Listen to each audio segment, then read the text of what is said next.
传言都说刀河王就是罗峰，总算有些可骄傲的了。这就是传说中的祖神秘境。五彩极光湖，直径最大处10光年，威能无尽。从此刻起，你们两个便是紫荆岛的传承者。我便是对你不敬了，又怎样？这祖神教的虚拟空间，比起虚拟宇宙，就是小巫见大巫。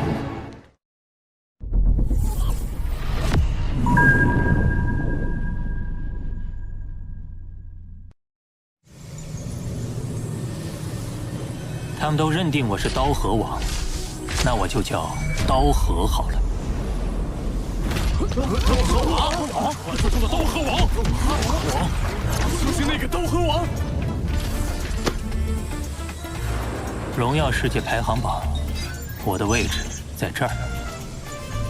不同层次的传承者会归类在不同的排行榜，7重最高。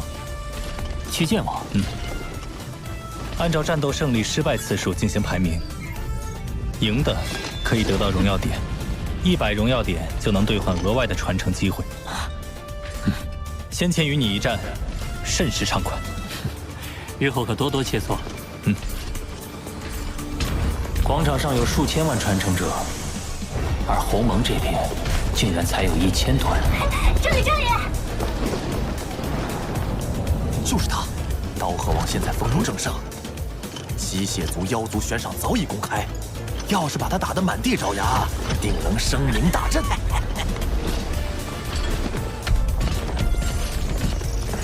七剑王，那个团体是北疆联盟。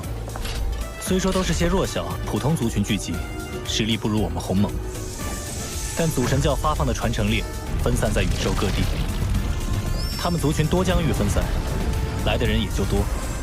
那北疆联盟就爱嚼舌根，别理他们。荣耀点珍贵，大家本就谨慎，极少发出妖战信。他们还因为嫉妒，总挑唆其他族群别接受人族的妖战，可烦了。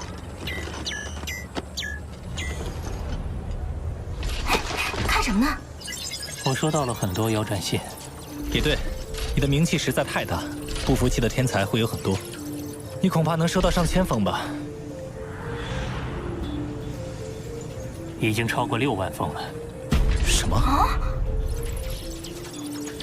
刀河王一个界主，单靠法则感悟秘法，根本不可能击杀蜂王极限。是啊，肯定是有至宝或奇异寄语，但在荣耀世界中对战，所有人都使用同样强度的神体，兵器装备也只能在荣耀世界内选择。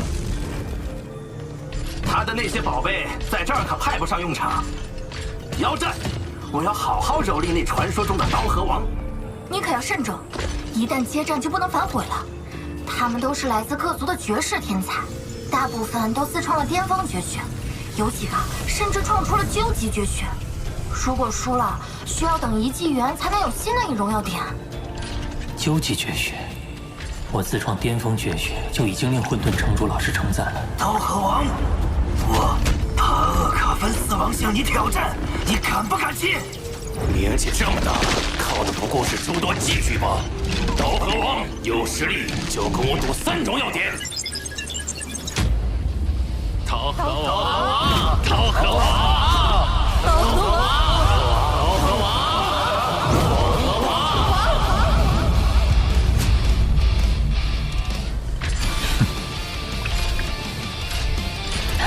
太妙了！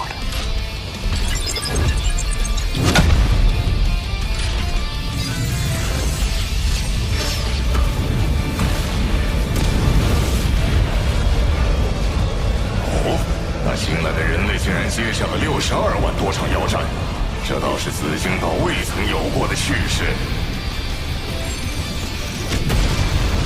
如此强横的神体，太棒了！我还没成为不朽，就能在这儿使用10万倍借助之力的神体战斗。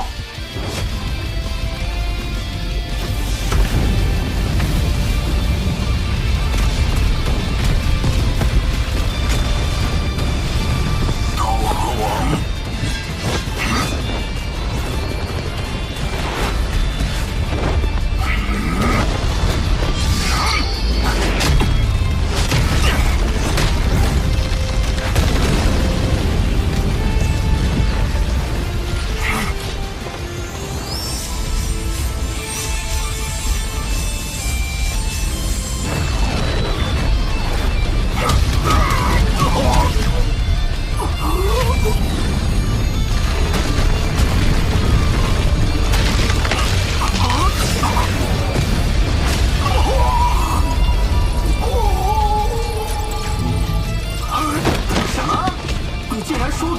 河王，他可就是个没有宝物加持的界主，真是没用。带我去会会他。热身完毕，接下来第2战，受死吧！又一个送荣耀点的来了。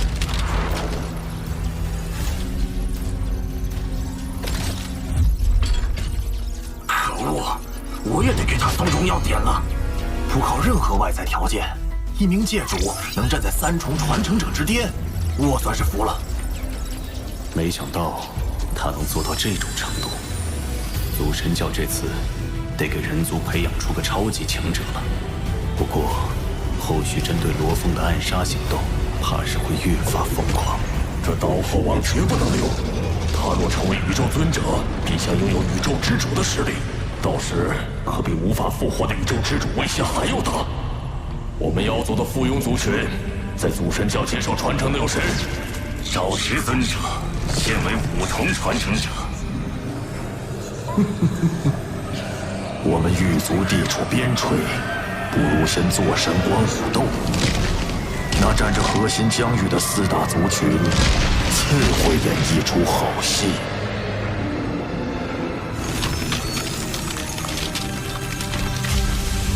将刀河王列入优先击杀的人族名单，选一个合适的时机。是，我主。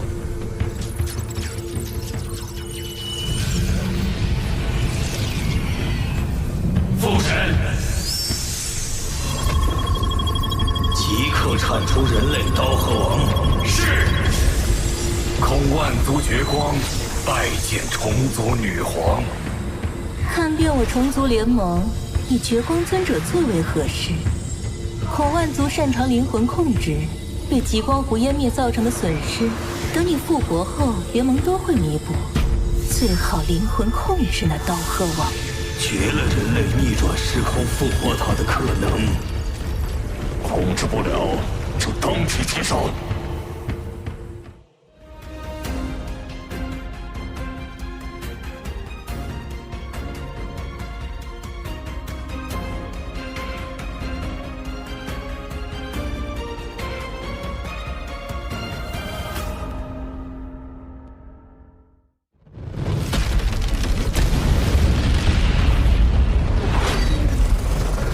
结束了。你的荣耀点已经超过了61万，100荣耀点就能兑换一次珍贵的传承机会，真是收获颇丰啊！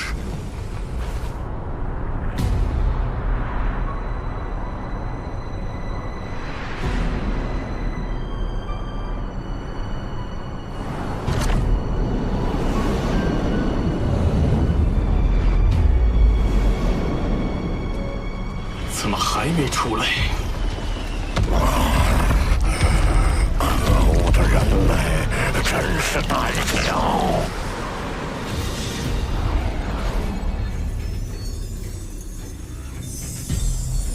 我在钻研兽神之道的同时，与那62万场战斗不断验证。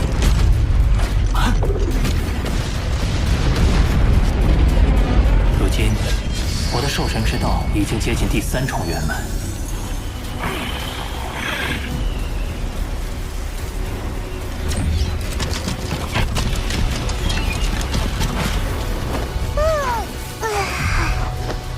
空间法则感悟也水涨船高。现在地球人本尊、金角巨兽都能施展瞬移，不过空间法则的封锁和绞杀方面还得再参悟。该出去接受新一轮的兽神传承了。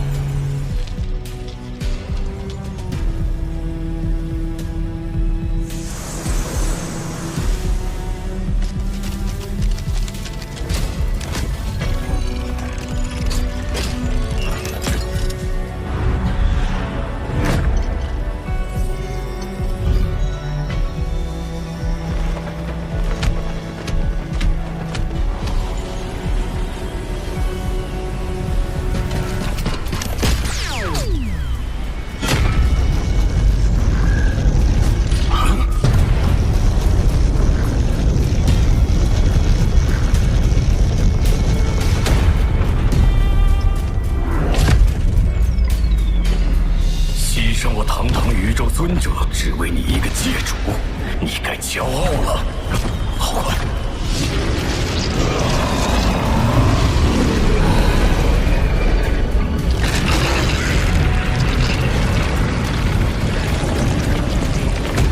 是妖族阵营的赵氏尊者。我先观察一下。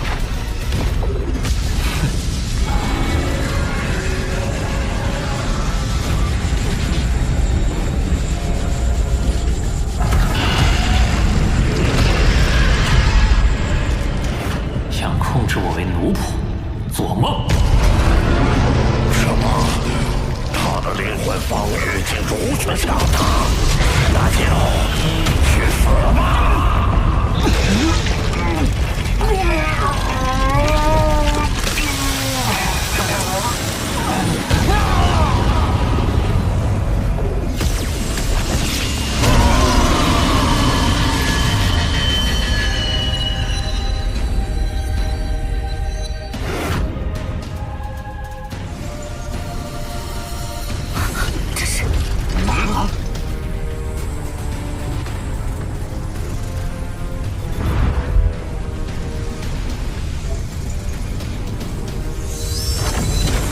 赵氏尊者和罗峰的气息。赵氏尊者出手攻击刀河王，一遭灭杀，而刀河王的躯体也已完全湮灭。这刀河王的羽翼可是价值连城的至宝啊！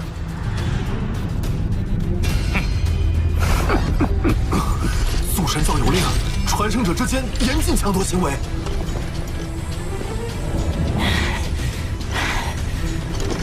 刀河王已死，他便是无主之物。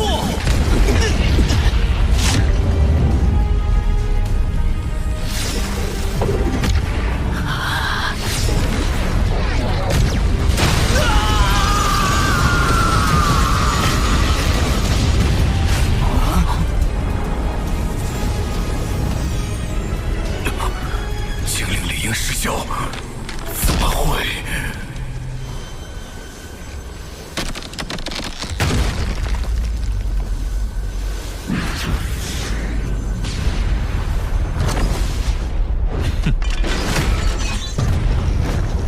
宝物怎么飞进去了？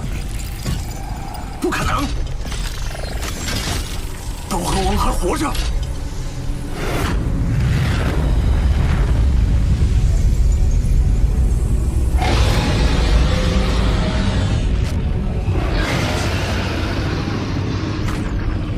是刀主。赵氏尊者为魏晋美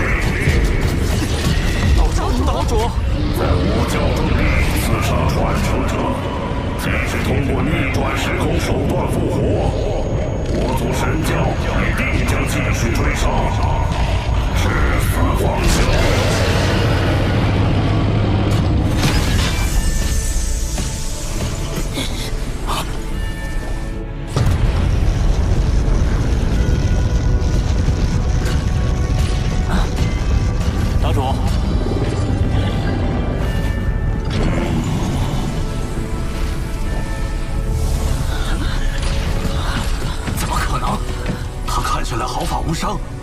难道有传说中的分身天赋？刀河王没死，都散去吧！记住，刀河王为我族神教传承者，刺杀他必将受到族神教灭杀。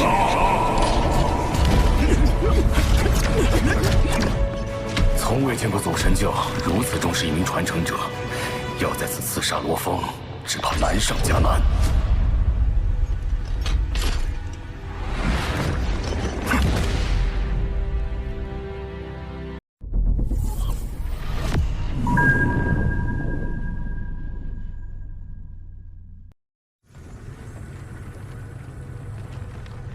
一名宇宙尊者的代价，竟也无法伤到刀河王分毫。下一步，你可有对策？祖神教发布的追杀令，已令我妖族联盟成员胆寒，不敢妄动。恐怕现在只能等待时机。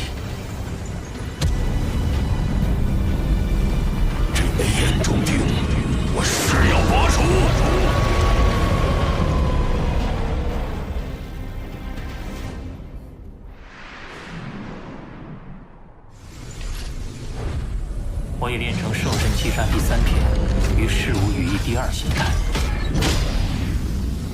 然而，我的名字早已传遍宇宙，分身天赋也在人前暴露，更成了3大巅峰族群刺杀的目标。此等提升还不足以自保，若要更快提升，最佳方法就是利用金角巨兽的天赋秘法，孕育出第3分身。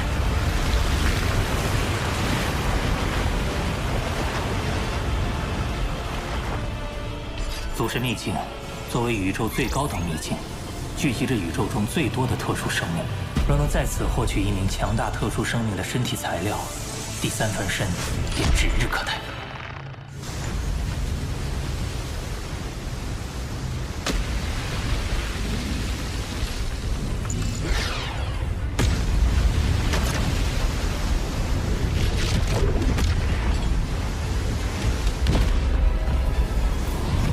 秘境看似瑰丽，实则是最危险的秘境之一，连宇宙之主都可能被困于此。你要是不慎被杀，就得不偿。我若一味规避凶险，等一族耳目再次找上门来，恐怕也只能任人摆布。而且在秘境之中，我已找到十分适合的特殊生命作为第3分身。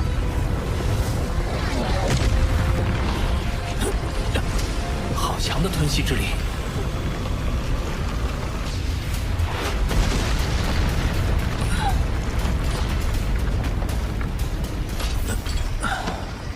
此地果然凶险，相较而言，这里却安静无比。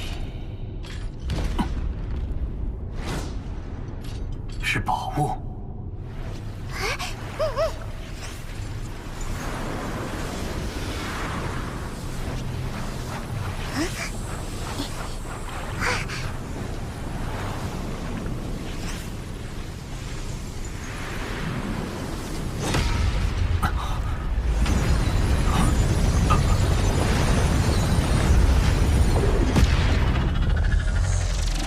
这颗晶球竟然与我魔杀分身的晶核产生了共鸣，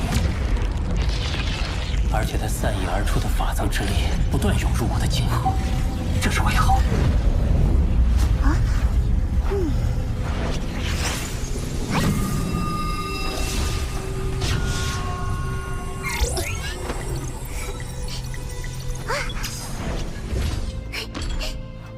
下方看似是一汪水池，但本源法则力量异常充沛，而且不断向上方的晶球汇聚。这种奇异现象下的造物，不会错的，是空间之心。空间之心？空间之心蕴含着丰富的空间法则能量，是需要经过漫长岁月，直至成体形态才能积累而成的。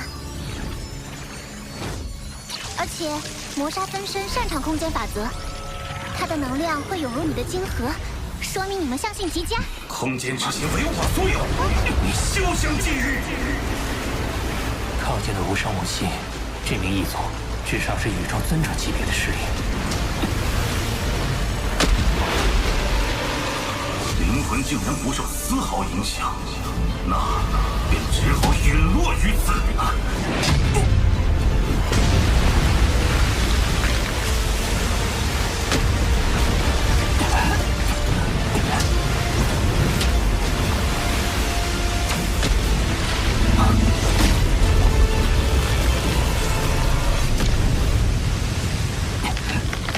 杀人夺宝，就别怪我自爆了。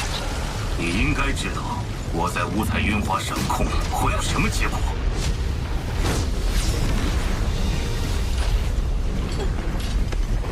如今，就算你成功自爆，也无法破坏我的神力保护。光脑损坏，无法散播信息。你唯一的生机已经没有了。你以为我就没有其他通讯手段吗？我的其他分身仍能用光脑发布信息，届时各族的超级强者都会知道空间之心的下落，而你势必留不住他。说，你想要什么？眼下敌我力量悬殊，又有空间之心的能量一直在涌入我的生命经络，先拖他一拖。我的生死被你一手控制，就算你给我什么宝物，恐怕等你得到空间之心，就会立即杀我。我又怎么信你？有什么交换条件？你提。让我想想。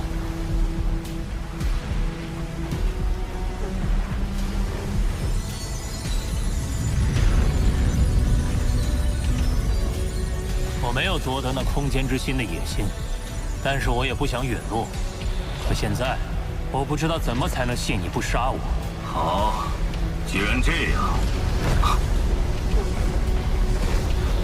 空间裂缝消失了，成体了，终于成体了！3000纪元了，不枉我每天过来扫荡一次。空间之心是我的。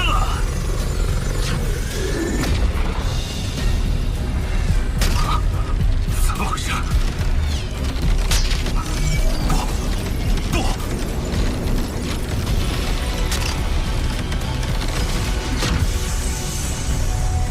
他的能量耗尽了，看样子是回光返照，最后的光芒了。难道是先破灭后新生？你看着那空间之心吧，我就不奉陪了。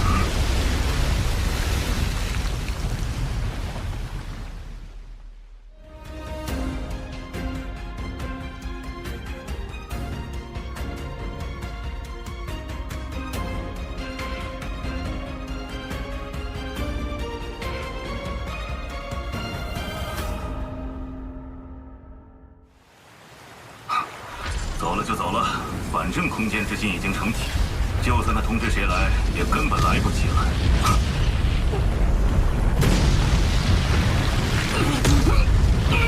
不可能，空间之心怎会无故碎裂？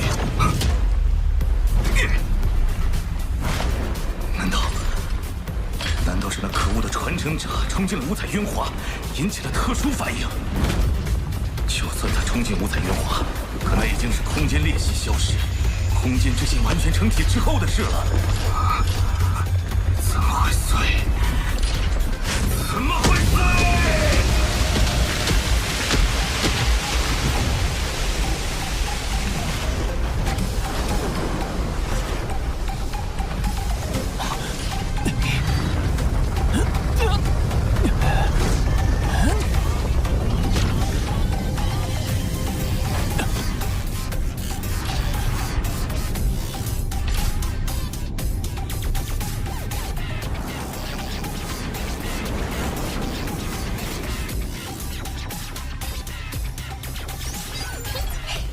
你用拖延战术把空间之心积蓄的能量全部吸收，你谋杀分身的力量已达到100倍建筑之力。要知道，你的金角分身也只有10倍呢。不只是力量，我也由此领悟到了新的天赋秘法——玉。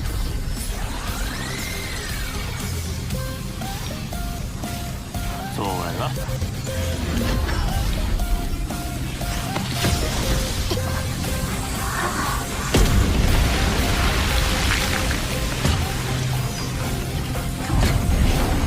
在半径1万公里的领域内，我能够瞬间化身为上万公里的空间，随后便可出现在该领域内的任何位置。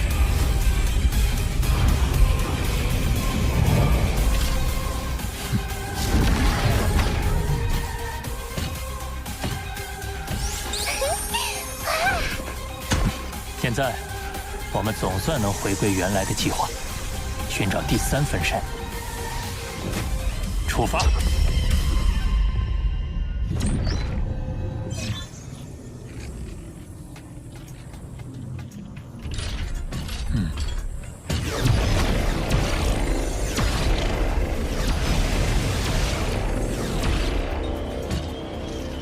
此处名为九幽时空，是我此行的目标，世界树的所在地。若世界树能作为第3分身，拥有3大优势。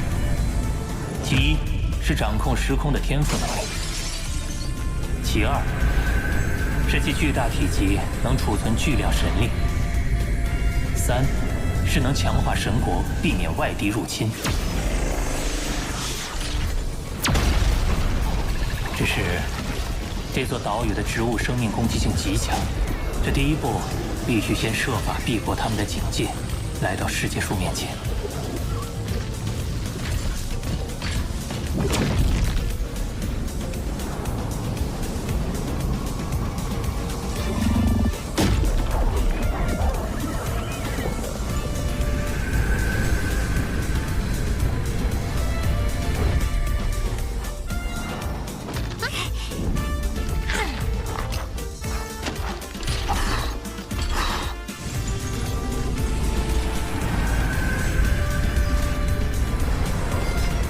太慢了，近一点，近一点，近一点，已经这么近了，近一点，近一点，再近一点。竟然没有落叶，没办法，不能捡，只能抢了。摔下来，摔下来，摔下来，摔下来，摔下来！可恶的外族！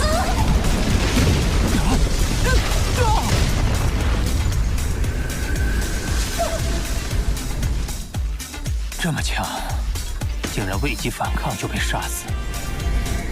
这棵世界树虽然只有戒除级，但已经有了封王的水准。仅凭磨砂分身尚不足以抗衡，我必须借助外物。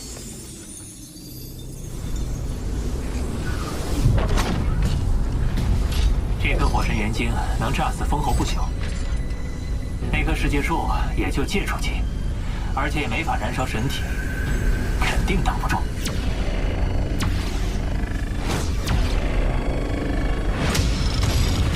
撤！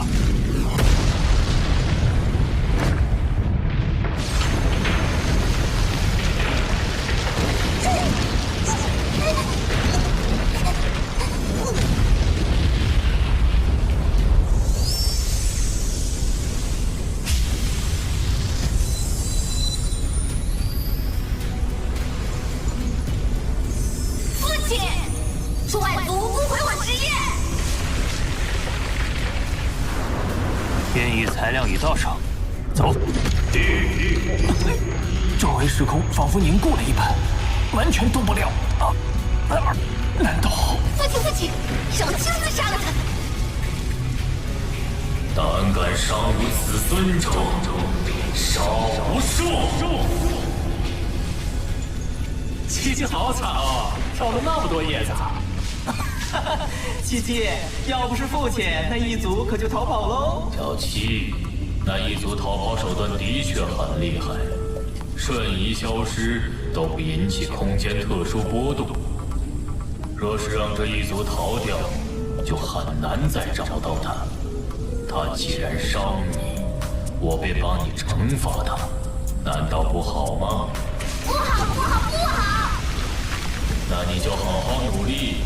像你大哥他们成为不朽，就不怕那些异族了。一定是最强世界树。听闻他与宇宙尊者的等级达到了宇宙之主的战力，鼓起一阵风便能将我分身灭杀。那世界树肯定警惕起来。那我怎么办？最强世界树，你那等身份何必跟我过不去？一两片枝叶连九牛一毛都算不上。你出手，不是掉价吗？但接连2次失利，我已对最强世界树的攻击方式有了一定了解。此次我另做安排，当不会再有疏失。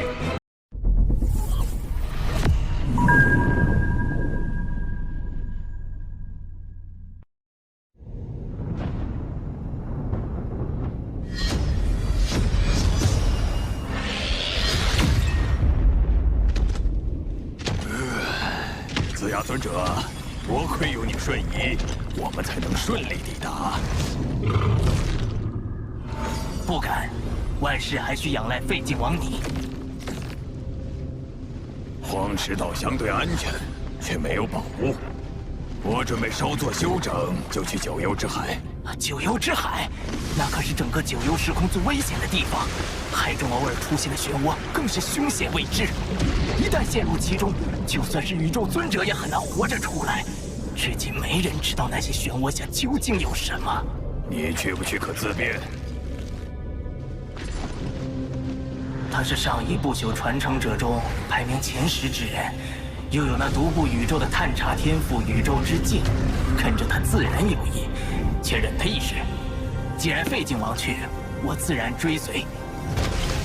我先探一探周围11公里。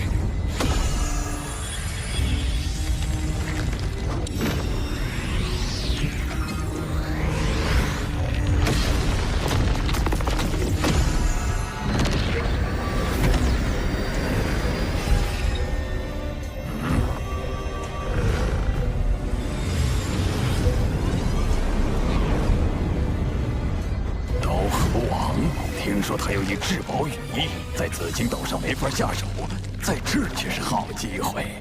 废境王，你不会？怎么，你不敢？我北疆联盟可不怕他人类联盟。斯亚尊者，你不必插手，也不必搅入这浑水中去。可是你也规矩点儿，别提醒那刀河王，否则便是与我为敌。放心吧，我不会插手。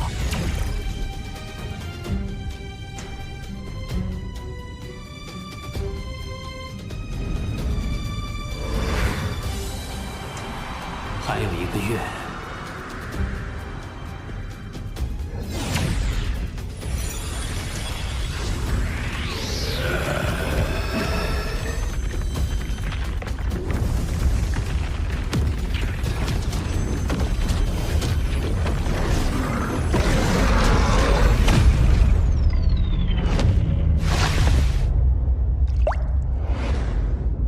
不好，空间封锁。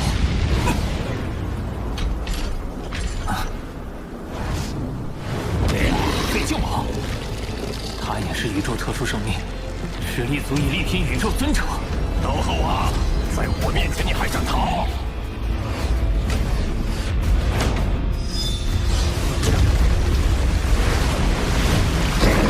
又甩不开他。废境王本就已追踪出你，天生神速，身体又远超过你。倒是想教他了。日无羽翼第2形态。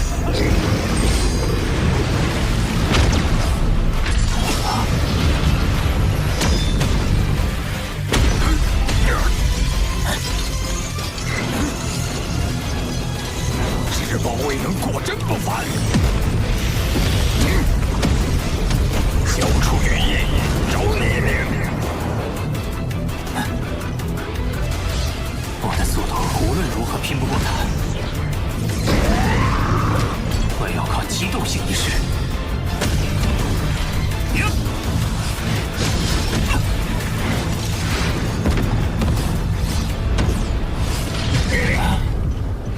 燃烧神体虽然能使速度大增，可也加大了转向的难度。废境王可不会让猎物从眼皮底下溜走，他给动手了。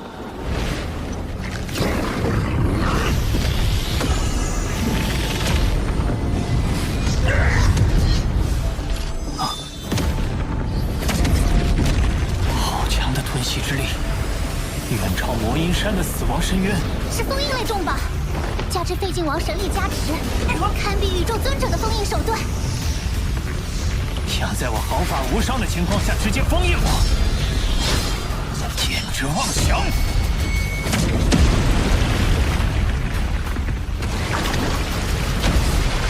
好宝贝，刀河王，我本不想杀你，现在休怪我了。废境王一吼，刀河王怕是要死。废境王2大天赋秘法，一者探查，一者攻击。攻击可毁灭灵魂。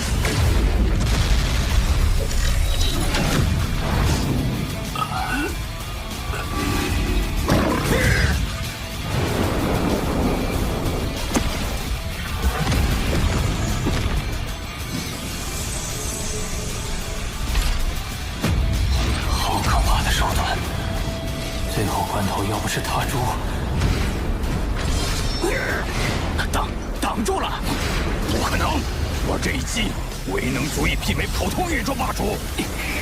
可纵是大主，也未必抵御得了第二回。你疯了吗？九幽之海危险重重，每滴海水都重如泰山，还会出现九幽漩涡。现在哪管得了这么多？怎么可能？不可！等等，难道他还有件保护灵魂的至宝？刀河王，你跑不掉的！不好，他的攻击虽没技巧，但被他燃烧的神力击中，我怕是也完了。事无巨细，已用至极限了。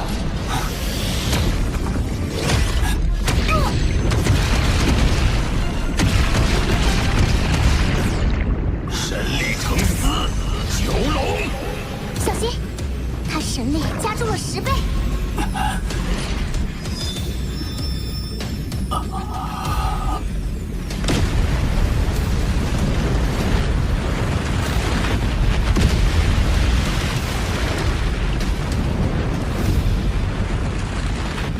外族，擅闯我族九幽之海，找死！什么？九幽漩涡中有生灵？哼！滚开！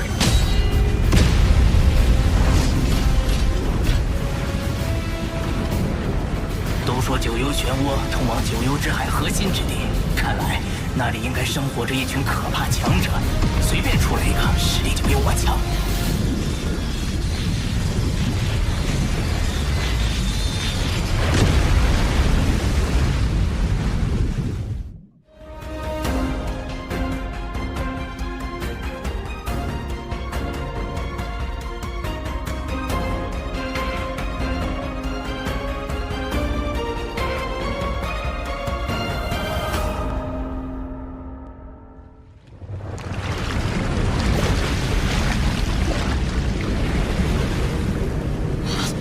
相上下，一时之间解决不了他。所幸他也奈何不了我。不管他，杀了刀河王，夺下至宝，我不愁脱不了身。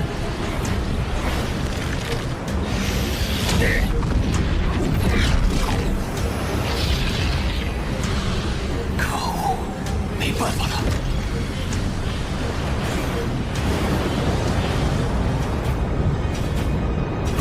至宝，那可是2件至宝。阴魂不散。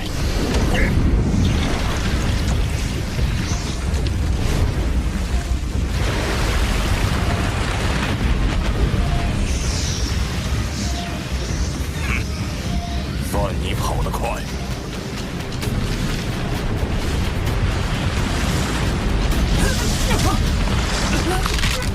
但这撕扯力便能将我湮灭，阵风星辰。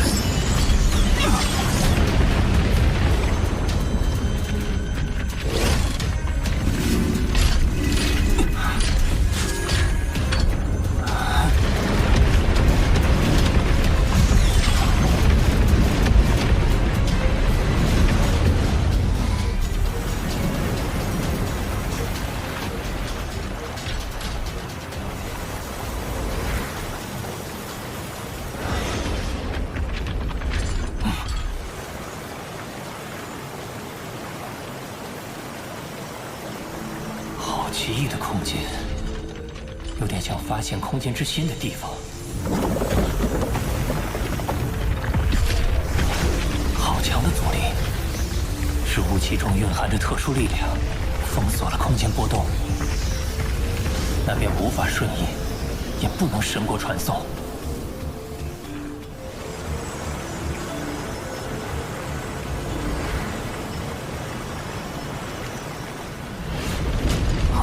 那是什么？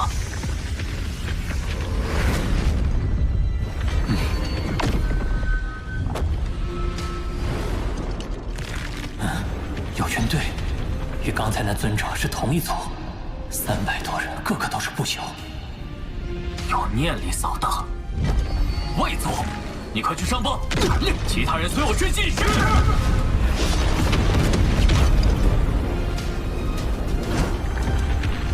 早已偃匿气息，怎么仍被他们的神力探查到？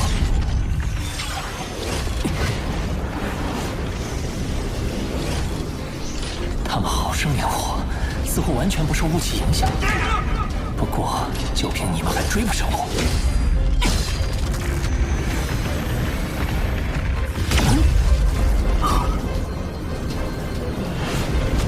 这外族就一个不朽，在我族天地里，怎么能比我们还快？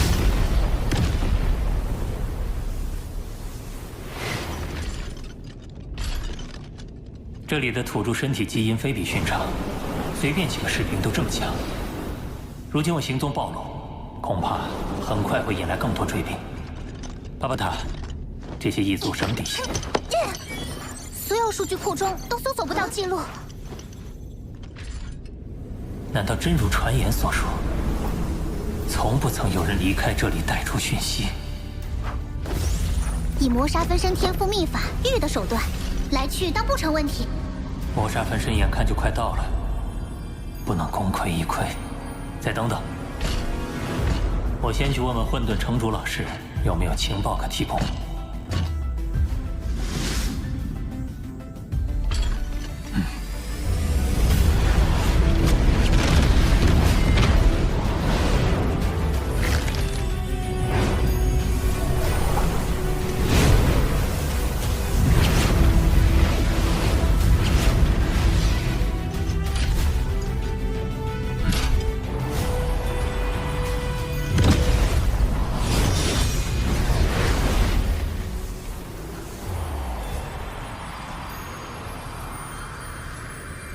到了，就看这次了。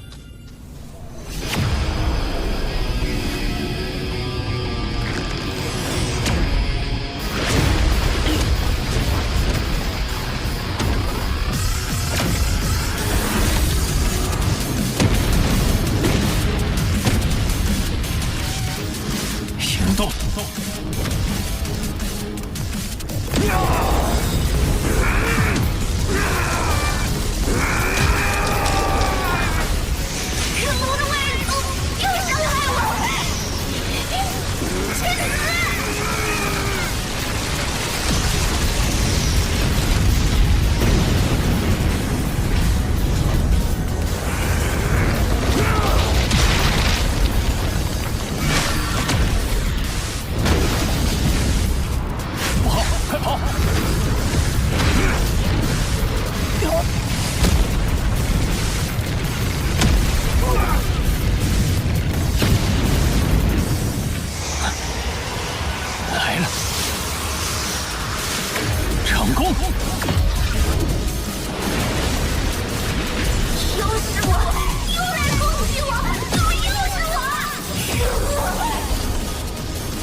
前些日子，那些家伙还一直追着我，力度越来越大，甚至有过11名不朽联手围杀我。可现在，他们却突然消失了，这可不是什么好兆头。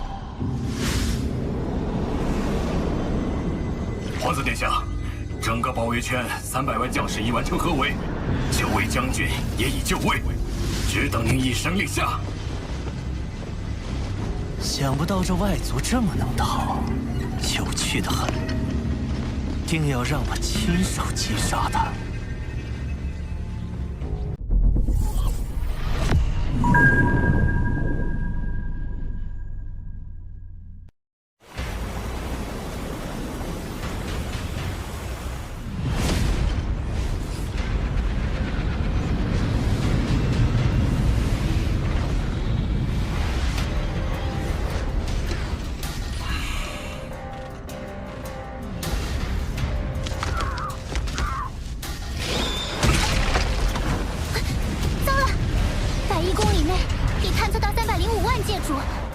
612名不朽，合围的人数还在不断增加。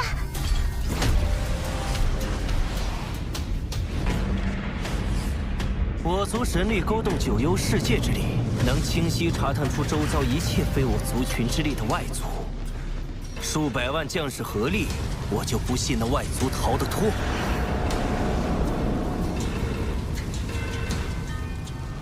殿下，9层包围圈已部署完毕，传令收网，层层筛查。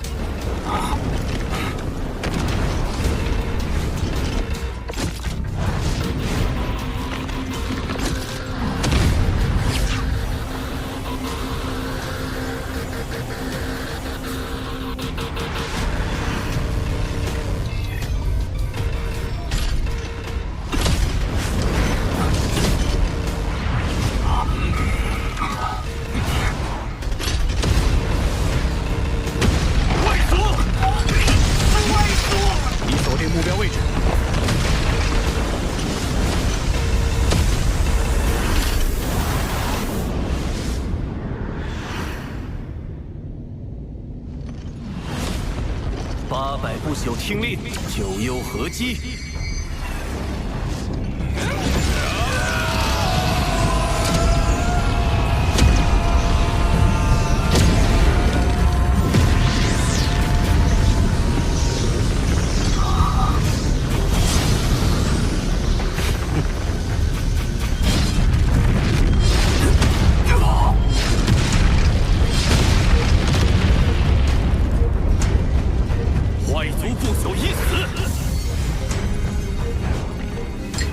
这么轻易就死了？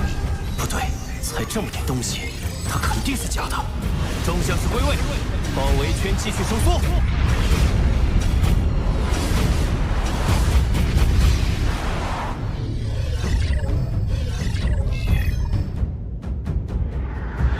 硬碰硬我毫无胜算，只能派不朽奴仆幻化成我的模样，暂时拖延时间。现在就看是包围圈收缩的快，还是磨砂族分身赶来的快了。好可怕的阻力，不仅无法瞬移，连返回都难。幸好我有天赋秘法玉，不然怕是要耗死在这里。发现外族！发现外族！发现外族！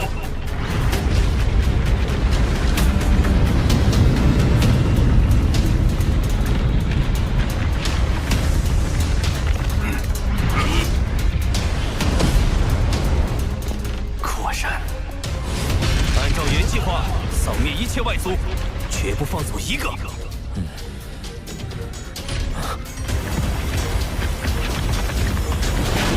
他们越来越近了。已经杀了39个，包围圈直径已缩小至10万公里，他快藏不住了。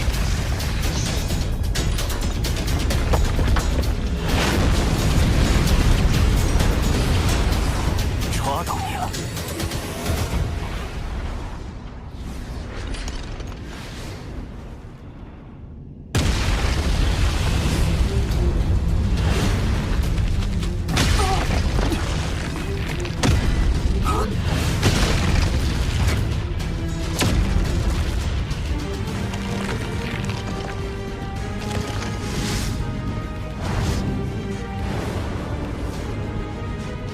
皇子殿下，都找遍了，这里连一丝外族的气息都没有。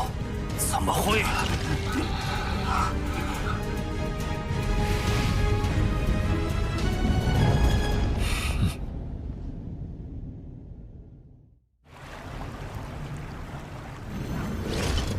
天赋秘法，分身。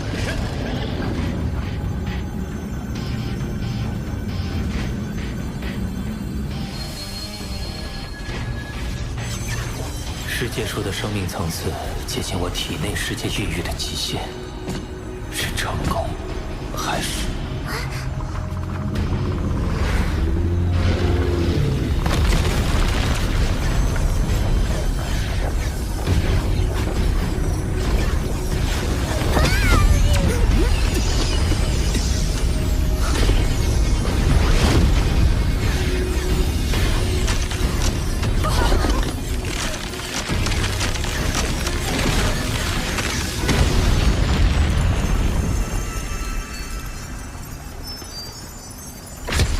我的体内世界无法承受其生命层次，费了那么大力气，还是失败了。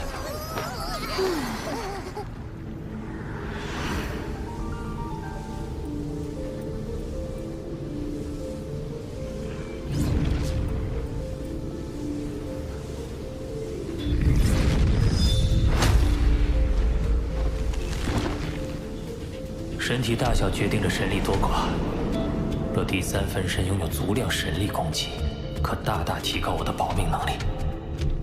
还有什么借助其特殊生命，像世界树那样拥有庞大身体，适合作为我的第三分身？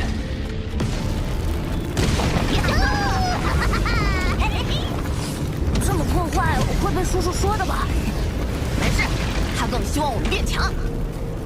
婴儿就是行星级，成年便是界主。这族群还真是强大。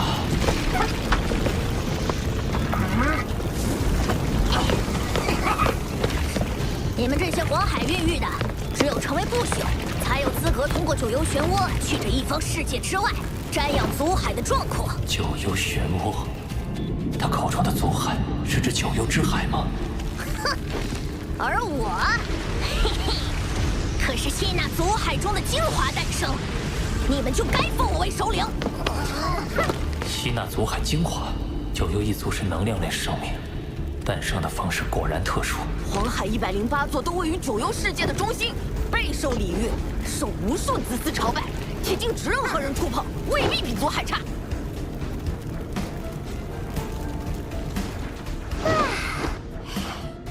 先前听说这里有108位皇子，没想到黄海竟然也是108座。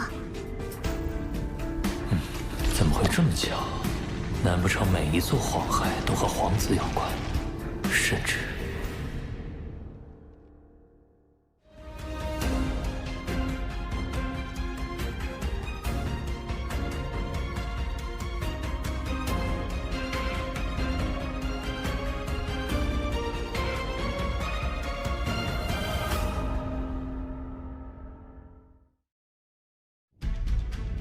九幽皇子就是黄海，而九幽时空的主宰九幽之主就是九幽之海。果然如此。九幽之主的地位之所以与我媲美，是因为他被击杀后很快就会现身，不死不灭。当年妖族的天狼之主和苍央之主联手追杀他至九幽之海。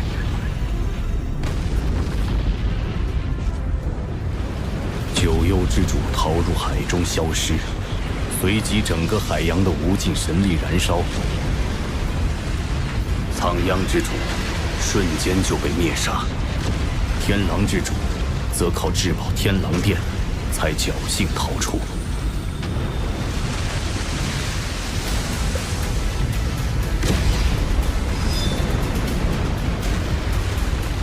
经此一役，众人才知那九幽之主就是九幽之海。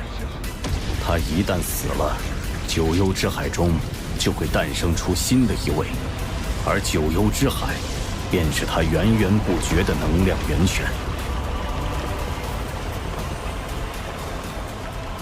有那直径10几光年的神力海洋，宇宙中谁能和他比拼神力？你问这做什么？弟子在九幽世界中探查得知，九幽之主有108名皇子，共108座黄海，便猜测其中关联。我想孕育的第3分身目标就是那九幽皇子。哦，有108位共存，生命基因层次应该不会太高，孕育成功几率会更高。九幽之主性情暴躁，你取其海水时若遭为难，实在无计可施，就向他亮明是我的弟子。此行务必小心，免得让老师惦念。你可知真眼得知你被逼入九幽漩涡后，不惜闯入九幽时空，与废镜王死战。后来呢？真眼厚积薄发，已于近日突破至宇宙尊者。废镜王实力远不及他，被杀得无路可逃。若非万峰尊者前来阻拦，废镜王必死。老师的恩情我一定偿还，而废镜王，他的命早晚由我来受。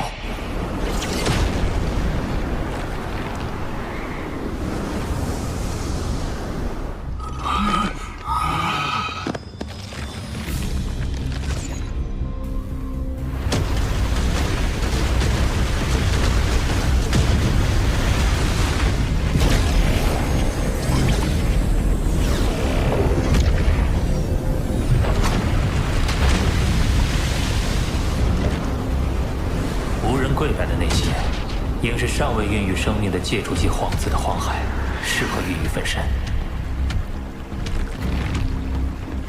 你呆站在这干什么？欣赏黄海的壮阔，一时愣神。小心点儿，海水严禁碰触。明白。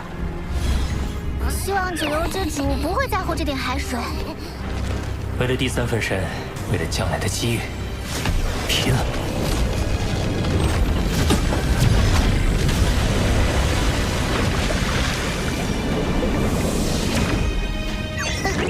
好浓的血腥气！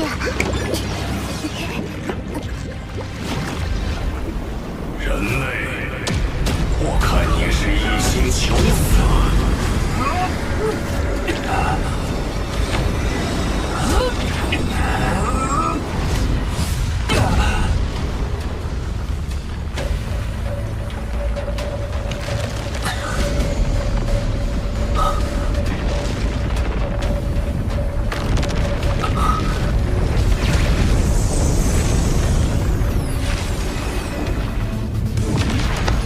拜见九幽之主。你在此逗留已久，应该知道黄海是禁止触碰的，竟还胆敢弄走海水！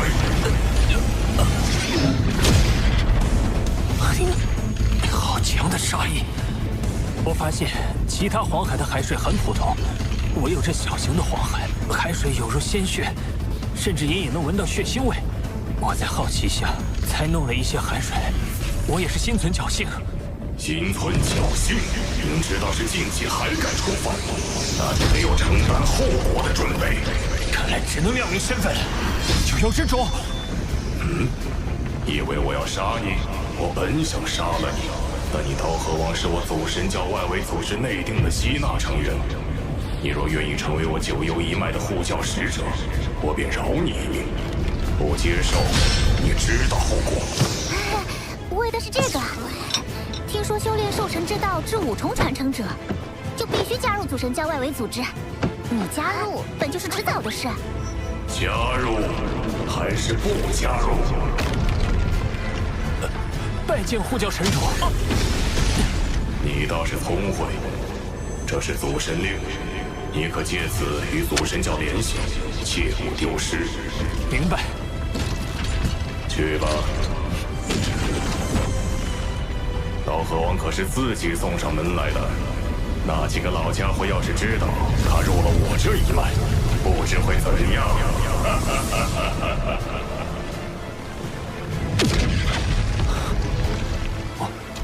我竟然到了九幽时空之外！恭喜主人，贺喜主人，恭喜主人！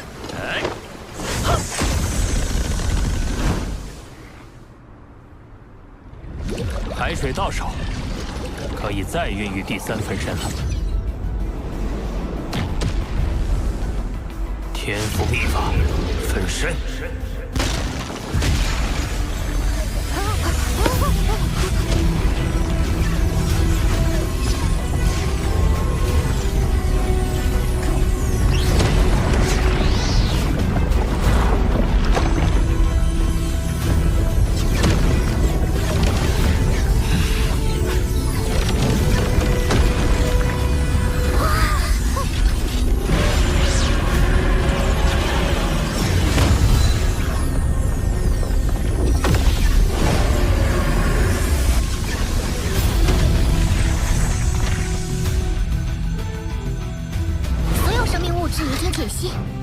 开始真正孕育，预计时间600年。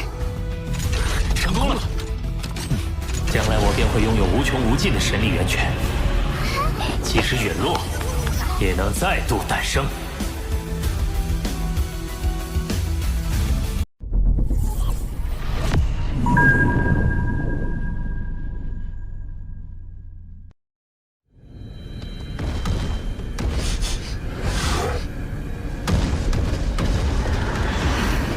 你在宝藏之地都过了1000万次了，死心吧。要是有一宝藏能为我出世，刀河王来了。当年从九幽时空归来后，数百年都没现身，一出现竟然就来至宝藏之地，一去就去最高峰，这人类野心大着呢。飞鲸王，你说他能得到宝藏吗？第三分身再过100多年就能成了。这些年来，我对空间法则的参悟也大有提升。在突破不久前，得先去试试能否触发为借助级传承者准备的宝藏。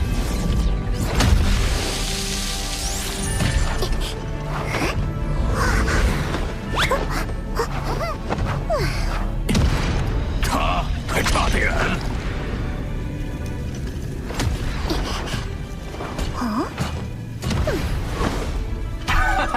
第二座也没反应。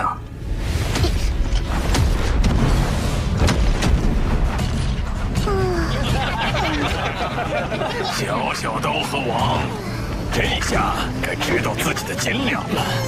开启宝藏真难啊，这是最后一座了。没事，本就是来碰碰运气。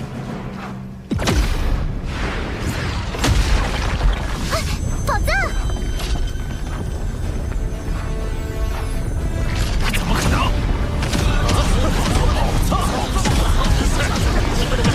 宝藏开启了，肯定是别人触发的。是我，刚才我碰了那棵树。不，肯定是我。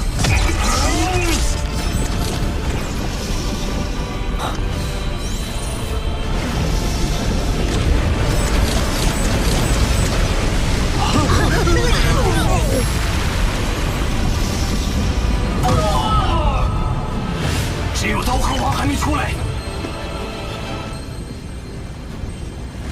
看来这宝藏属于我。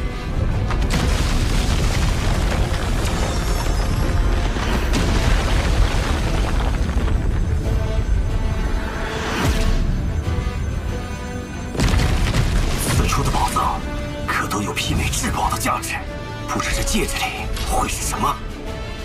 刀河王，日后我一定会让你明白，自身实力才是根本。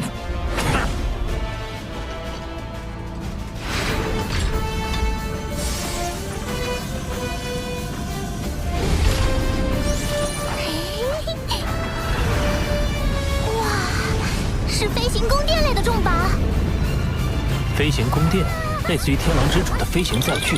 没错，这艘古船本名为银球幻影船，简称银河，属于顶级重宝。在你能驱动星辰塔前，它是优秀的过渡性载具。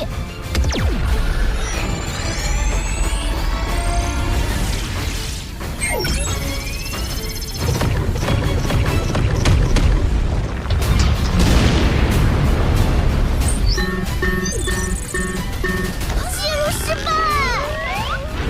古船的前任主人在权限上上了卡，只有破译密文才能解锁权限。可这种密文在我的数据库里没有记载。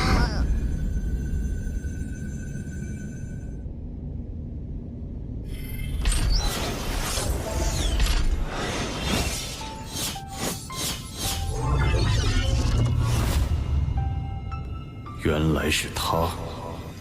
这位乘风前辈是？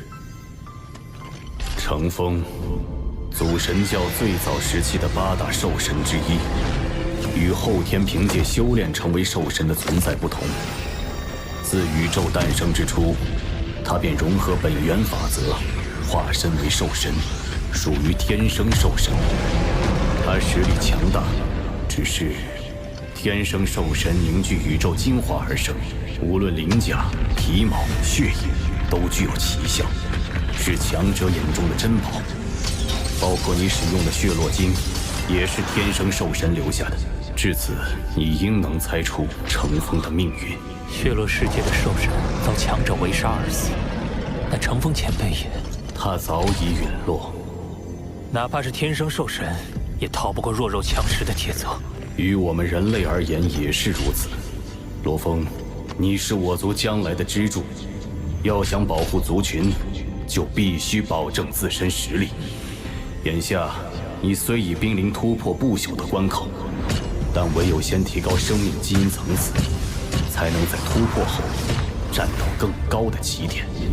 这是兽神之血，每滴血都由100颗血络晶凝聚而成。100颗，相比血络晶，兽神之血的力量更易吸纳。寻常人类强者的生命基因层次，100倍就是极限。罗峰，我希望你能远超这个极限。是，这是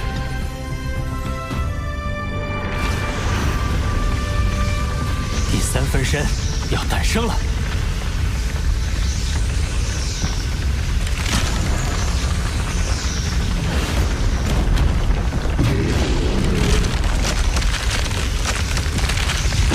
这么大的体积，难道一孕育出来就是一片海洋？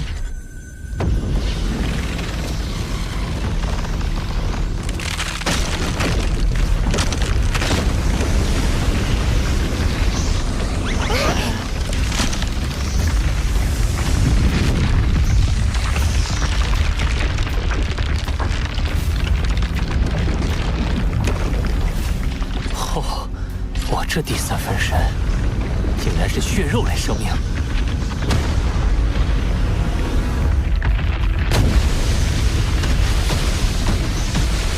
好庞大的体型，体内能积蓄的神力一定也很可观。考虑到与九幽之海的渊源，这第3分身不如就叫幽海分身。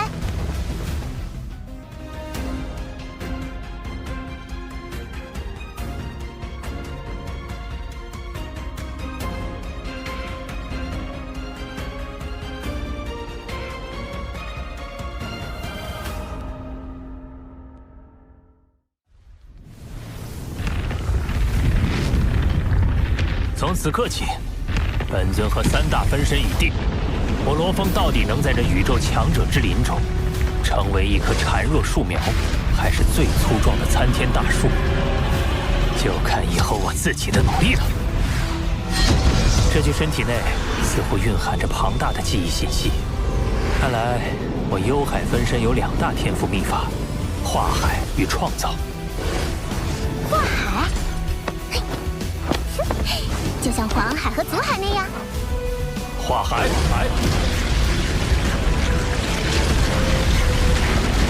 化海天赋能瞬间让分身化作无尽幽海，并且体积可不断膨胀，以此容纳更多神力。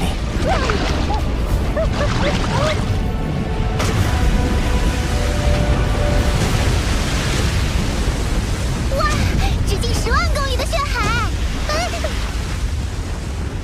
不过没法像之前那样自主移动了，而且没有分身，也就失去了作战能力。一旦化海，能在一定程度上控制周围时空，这应该算是一种逆天的攻击手段。只是这血海的大小怎么不对？那界主级皇子的血海就有8000万公里。先不管这些，再试试另一个天赋：创造。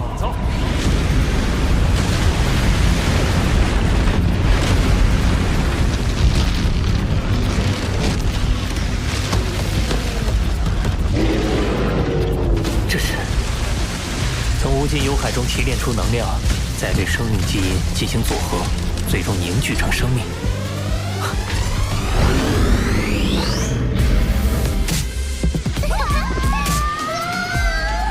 对了，我为何不利用这个天赋，创造出一个幽海分身的子分身？这个子分身可以用于存放意识，就算被毁，也可以再度凝聚。难怪九幽之主可以一直复活，因为死的都是分身而已。只是他的活动范围依然受限，且战力大不如前。这个问题恐怕一时难解。眼下还是专注于提升生命基因层次更为要紧。除了作为能量生命的魔煞分身，其余3具身体都有提升生命基因层次的空间，一同提升到上限，才算是在突破不朽前打下了最扎实的根基。我倒要看看宇宙生命基因层次的真正极限。幽海分身虽然是特殊生命，可也是血肉类生命，一定能修炼9阶秘典，提升基因层次。而人类本体和金角分身的提升，则需借助血络晶。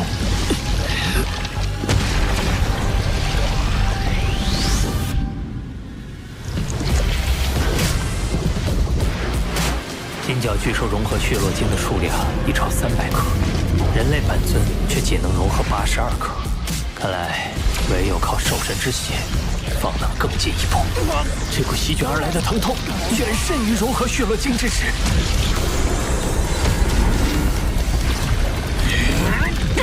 对9阶秘典第5阶的领悟，已为我和金角分身打下48倍生命基因层次的基础。如今，金角分身的基因层次已达6400倍，人类本体虽有不及，但也超过了3000倍。废镜王的基因层次也才2000倍，突破不朽后，他恐怕就不是你的对手了。3600倍，7200倍。幽海分身的基因层次，通过领悟秘典，甚至超过了金角巨兽。啊！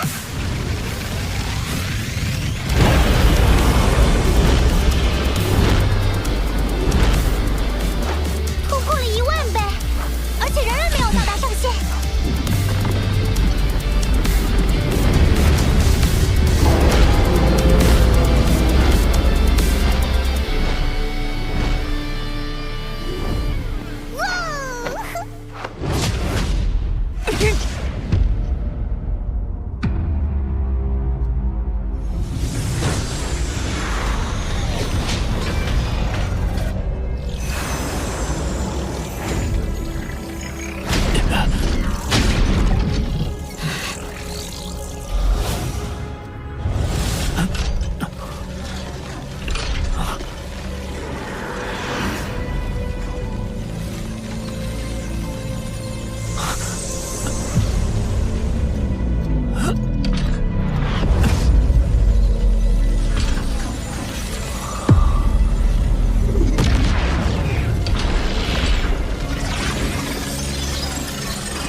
我的元核怎么了？元核得到蜕变，我的意识也被赋予了一段讯息。讯息是一套天赋秘法。我为宇宙。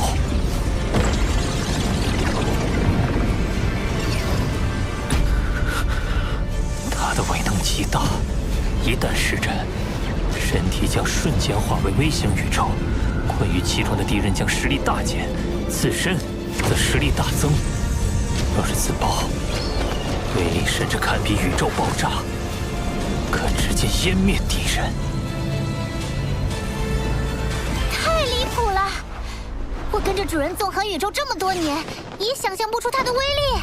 不过，该秘法耗费极大，以人类本体和金角分身的神力，甚至不足以施展一次。就算是神力最充沛的幽海分身，也会在施展10次后燃尽身体，而之后的神力补充又会十分缓慢。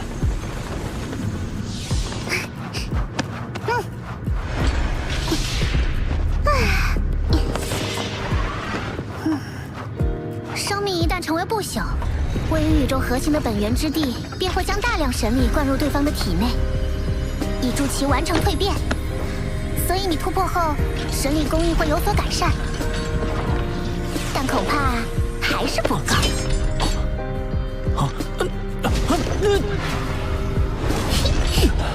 除非你在成为不朽前，最大限度提高神力的承载力，便可在突破后受到更多的神力灌注。要提高承载力，恐怕只有扩大分身的体积。对了，可以利用幽海分身的化海天赋。化海。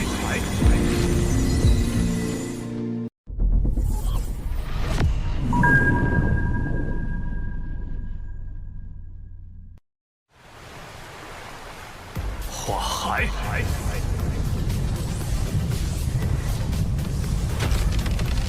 幽海分身化海之后，虽然会失去一个强大战力，但相应的却能获得一个容纳神力的巨大海洋。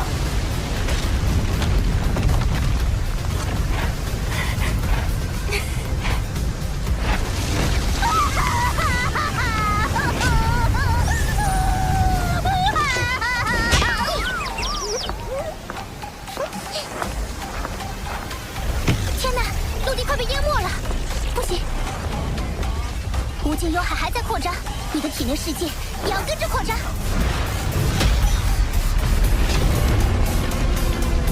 快吃！吃完以后，用你的能量扩大体内世界，我可不想被淹。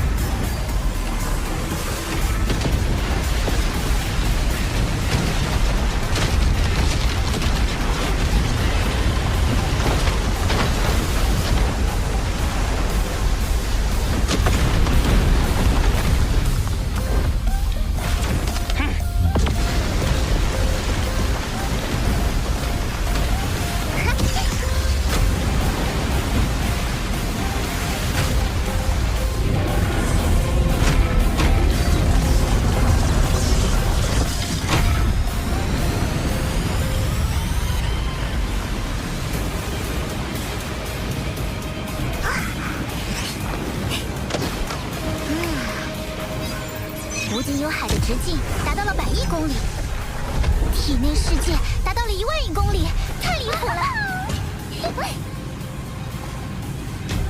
终于，我的生命基因层次和神力承载的能力都已到达极限。主人，放心，一切顺利。很快，我就会着手准备突破不朽。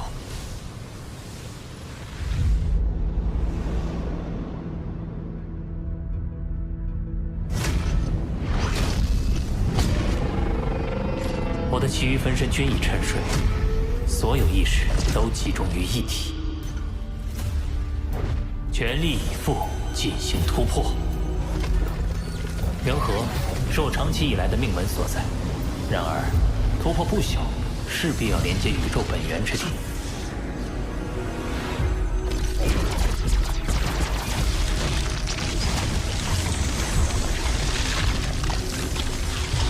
此时的元和反而成为了阻挡我连通本源之地的桎梏。只要突破元和桎梏，便能突破不朽。万星步道图第3式，星火贯天。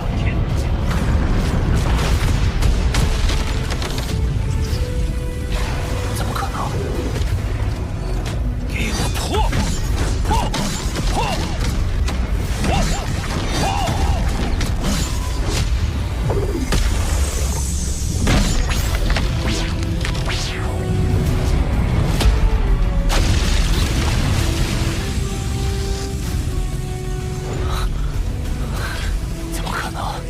无论是意志、意境、念力、阵符和自创绝学，我都媲美蜂王无敌，竟然也无法打破元和桎梏。还不是幽海分身生命基因层次突破10000倍，让元和得到蜕变。他助你得到了更深广的体内世界，相应的突破时也会给予你更强的桎梏。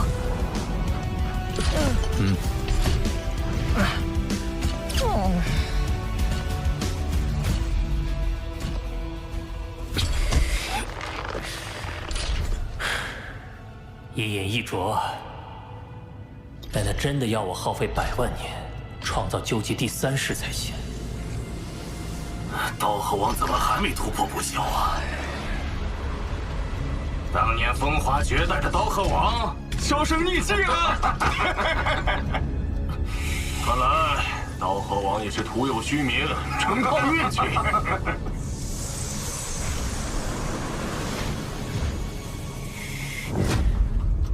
我竟然变得这么急躁，我何不在宇宙中早上一遭，看看这万物乾坤？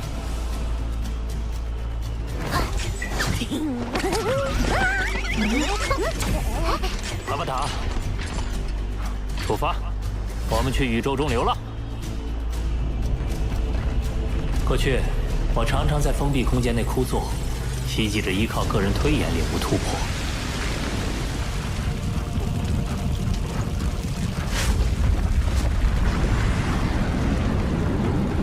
直到我亲身前往宇宙流浪后，我才发现，宇宙处处都蕴含着本源法则的痕迹。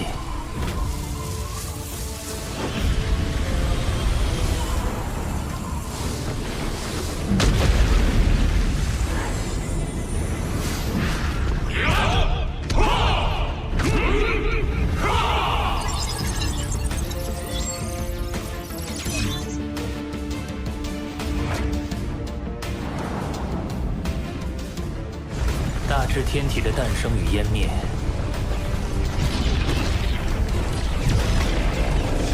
小至水滴荡起的涟漪，都与本源法则息息相关。整个宇宙像全息投影，把最宏大的法则压缩进最微小的细节。这点滴的积累，都成为了我突破的灵感源泉。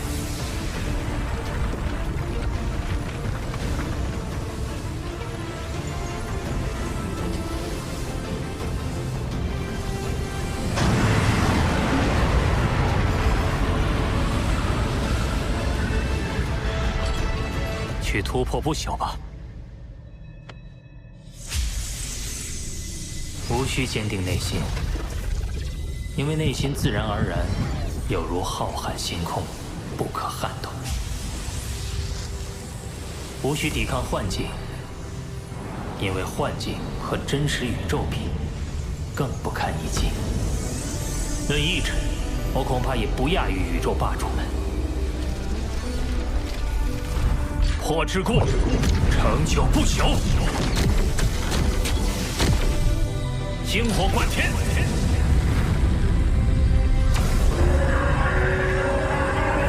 一时焚，天崩地裂。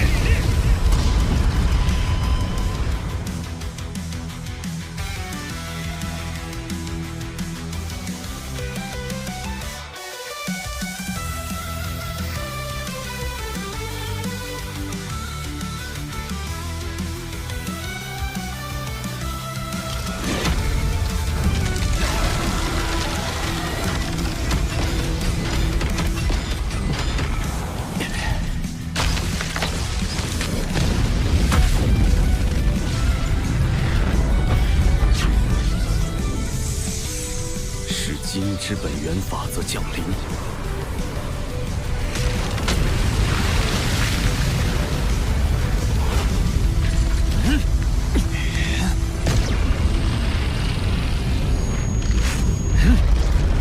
有谁跨入不朽了？这么大动静，难道是罗峰？这金之本源法则已经笼罩整个千宝河。寻常高手跨入宇宙尊者，也不及这威势的1%。哈哈哈，爽！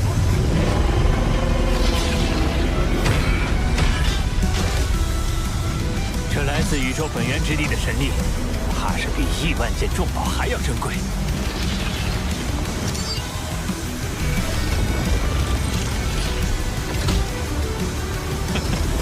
痛快！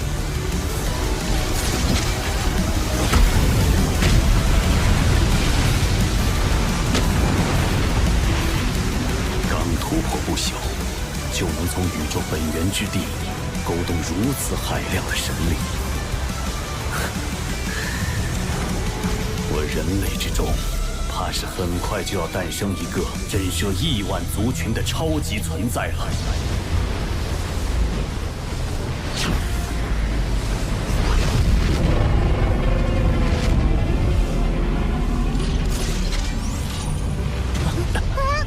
怎么了？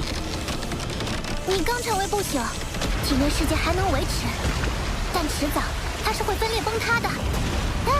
你需要尽快将体内世界与外界空间相结合，形成真正稳定而强大的空间，也就是神国。看来庆功宴只能以后再办了。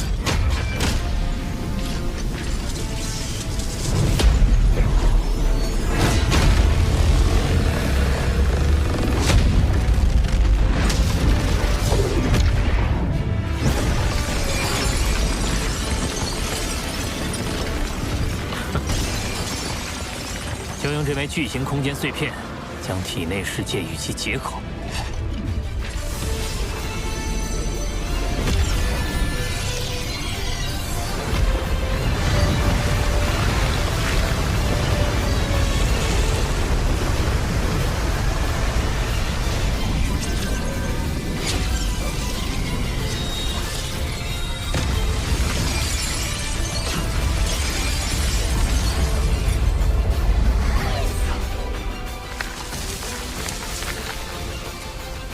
原本虚幻的体内世界，在结合过程中变得稳固，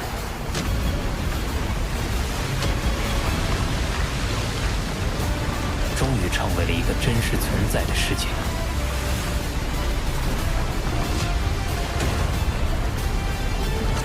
我与神国已然合一，如今神国已替代元和，成为我的命门。同时，我以无尽幽海为根基，结合天赋秘法和神国威能，可使我战力暴增，甚至足以灭杀宇宙尊者。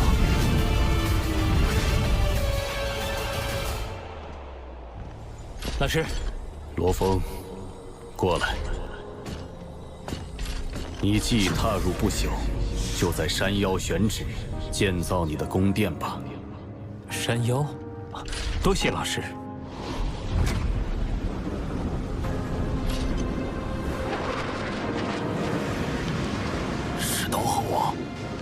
他怎么到山腰来了？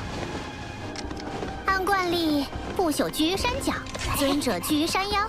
混沌城主给你的可是尊者规格的待遇。罗峰，前辈，你来这里可是找你的真言老师？不，我是在这里选址建造宫殿。你可知未经允许，不朽不可以在此逗留，妄论建宫殿。前辈。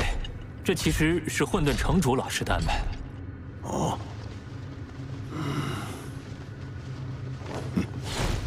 那你慢慢找吧。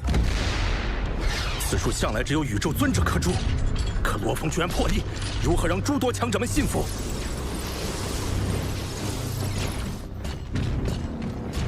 不管拜谁为师，一切得按照实力说话。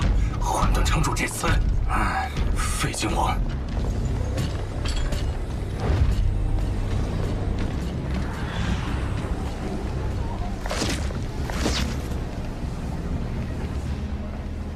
你来干什么？我来是为恭喜刀河王跨入不朽。恭喜？他是因为此前追杀不成，心怀不甘，来继续纠缠的吗？除了恭喜，还有何事？说吧。果然痛快。刀河王，我们不妨进行一场生死战斗。啊！在虚拟空间。在现实，既分高下，也决生死，你敢不敢？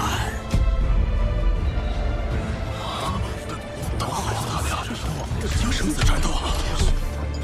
如果怕了，可以拒。既然你自己寻死，我又怎会不给你机会？废金王何等实力，这人类也未免太过莽撞。刀河王一旦被杀，他的至宝被夺，可是会造成我人类族群的损失啊！有胆色，但这份胆色也会成为你的催命符。我会把宇宙坐标发给你，12个宇宙时之后，我们再见。废金王是想把你架起来，让你不好拒绝约战，你又何必往圈套里钻？对我来说，这不是圈套，而是一个机会。我会用这一战向外界证明我的实力。